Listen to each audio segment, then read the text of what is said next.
morning, Clark Road. My name is Alex, And I'm Skylar. and these are your announcements for Friday, November 8th. Just as sweet as victory is, there's also the sting of defeat. Fresh off our first ever city and championship win for junior girls basketball, our junior boys volleyball team headed to Oak Ridge with their sights set on bringing home a title of their own. The boys battled hard and stayed strong, sticking together even when the game started slipping away, just as they had done all season long.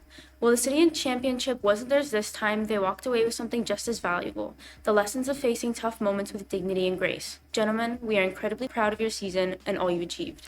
In winter sports news, there will be a junior girls volleyball meeting this Monday at lunch in room 110. Be there. Tryouts for the boys hockey team begin after school on Tuesday, November 12th at Argyle Arena. If you have not signed up with Mr. Day or Mr. Vallon, please see them for information about tryouts in room 246 or room 124. Today is National Indigenous Veterans Day, and the Thunder Turtles prepared a special message regarding the days of significance and why it is important. Let's take a look. What is Indigenous Veterans Day?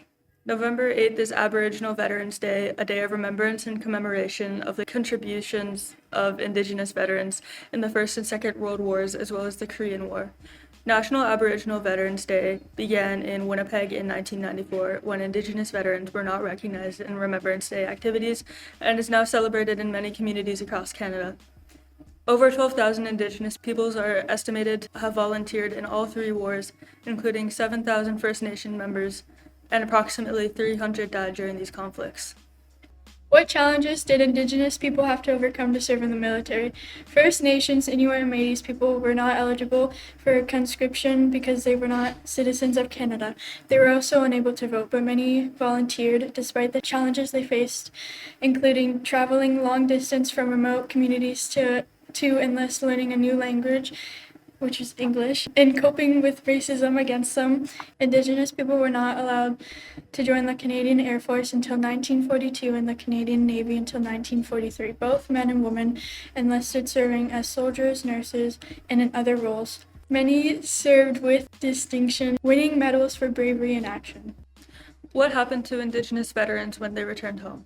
After the war, enlisted Indigenous people returned home to continued discrimination, including denial of benefits, loss of Indian status, and expropriation of their land by the government for non-Indigenous veterans. It was only in 1995 that Indigenous veterans were allowed to lay wreaths, commemorating their fallen comrades at the National War Memorial in Ottawa. The first monument commemorating the role of Indigenous people during these three wars was dedicated in 2001 in Ottawa. It took until 2003 for the Government of Canada to provide veterans benefits to the First Nation soldiers who had been denied them in the past, and Métis veterans have never received them.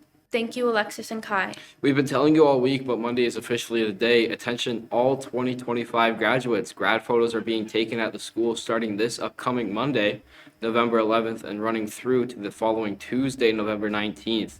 If you're graduating this year, you can book your grad photo appointment through the Edge Imaging website, booking.edgeimaging.ca.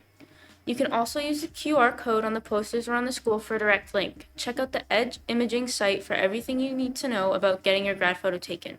Costs, what to wear, etc. Photos will be taken upstairs in the co-op classroom. Remember, you have to book your appointment to get your grad photo taken. Book early to avoid disappointment. Now for your club news for Friday, Trojans. The BSA will be meeting in room 226 today at lunch. If you're interested in good conversations, good vibes, big laughs, and great food, make your way out today. And closing us out, this is your music news reminder that show band meets after school today. Enjoy. And those are your announcements for Friday, November 8th, Trojans. Take care.